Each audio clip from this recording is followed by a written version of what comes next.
Point P point से on the ground, हम कहाँ है, ग्राउंड पर, angle of elevation of the top of 10 metre tall building.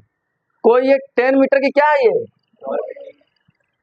Tall building है, okay. और हम यहाँ कोई पॉइंट पी है, इसका elevation of top, elevation of top मतलब यही एलिवेशन बनेगा हमारा, ये कितना है 30 डिग्री।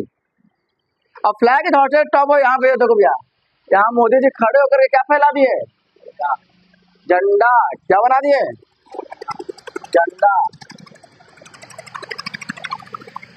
ये हमारा क्या बन गया, झंडा। Angle of elevation top of flag stop from 45 degree. अब यहाँ से जो झंडे का जो एलिवेशन बन रहा है, ये कितना बन रहा है 45 डिग्री। तो हमसे बोला जा रहा है कि find the length of flag stop.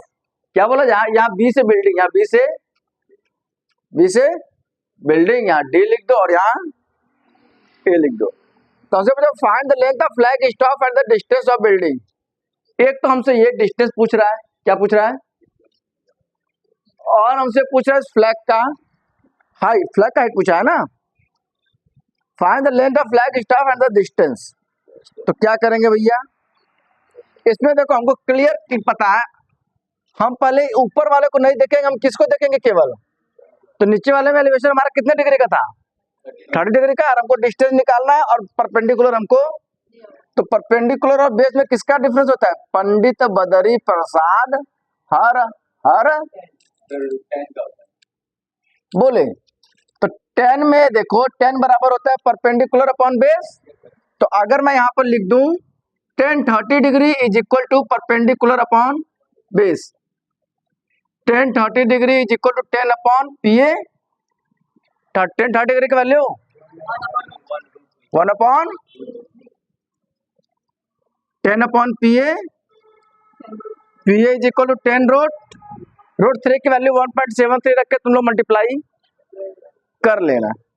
ये तो हमने निकाल लिया, ये तो हमने, अब हमको निकालना है ये, क्या निकालना है, तो इसको हम x मान लें, इसको हम क्या मान लें, तो टोटल परपेंडिकुलर अब क्या हो गया, जब हम फ्लैग वाला निकालेंगे तो टोटल परपेंडिकुलर क्या हो गया 10 प्लस एक्स, और बेस कितना है हमारे पास 10 रूट 3। और अब हम पूरे का निकालेंगे, तो अब ये हमारा क्या हो गया, इसके में और इसके में क्या रिलेशन होता है 10 का। तो अभी हम क्या निकाल दे 10 45, क्या निकाल दे 10 45 is equal to 10 plus x upon 10 root 3। 10 45 की वैल्यू में किसी को डाउट नहीं होना चाहिए, 10 45 डिग्री की वैल्यू होती है 1। तो यहाँ 1 is equal to 10 plus x upon 10 root 3। यहाँ हो जाएगा तुम्हारा 10 plus x is equal to 10 root 3, x is equal to 10 root 3 minus 10। अब इसके आगे तो हम नहीं बताएंगे, 10 रूट 3 माइनस 10, क्लियर, माइनस हो जाएगा। तो बोलो उल्लू, जब यहाँ अगर रूट 3 नहीं दिया तो कैसे माइनस हो जाएगा, यहाँ पर रूट 3 की वैल्यू रख के सॉल्व कर लेंगे, फिर इसमें से इसको, तो मैं इसको डायरेक्ट यहाँ पर वैल्यू लिख दे रहा हूँ इसका, ठीक है। नहीं, अभी x की वैल्यू आ गई, किसकी वैल्यू आ गई, x की वैल्यू कितनी आ गई 10 रूट 3 माइनस 10, मतलब यहाँ पर रूट 3 का वैल्यू रख के सॉल्व कर लोगे ना। देखो ऐसा छोटा मोटा चीज भैया हमसे मत पूछो, ठीक है। अच्छा x की वैल्यू आ गई तुमसे, अच्छा हमको तो फ्लैग का ही बताना था ना, अरे फ्लैग का ही बताना था ना। अगर टोटल लेंथ पूछेगा तो हम क्या करेंगे, ये वाला लेंथ ऐड कर देंगे।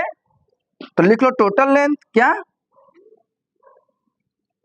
लेंथ नहीं हाइट, टोटल हाइट, ये क्या हो जाएगा 10 रूट 3 माइनस 10 और प्लस 10 रूट, ये दोनों ऐड हो जाएंगे, ये हो जाएगा हमारा 20 रूट 3 माइनस 10, इसमें रूट 3 की वैल्यू रख करके 1.73 सॉल्व कर लोगे, टोटल हाइट आ जाएगा, ठीक है।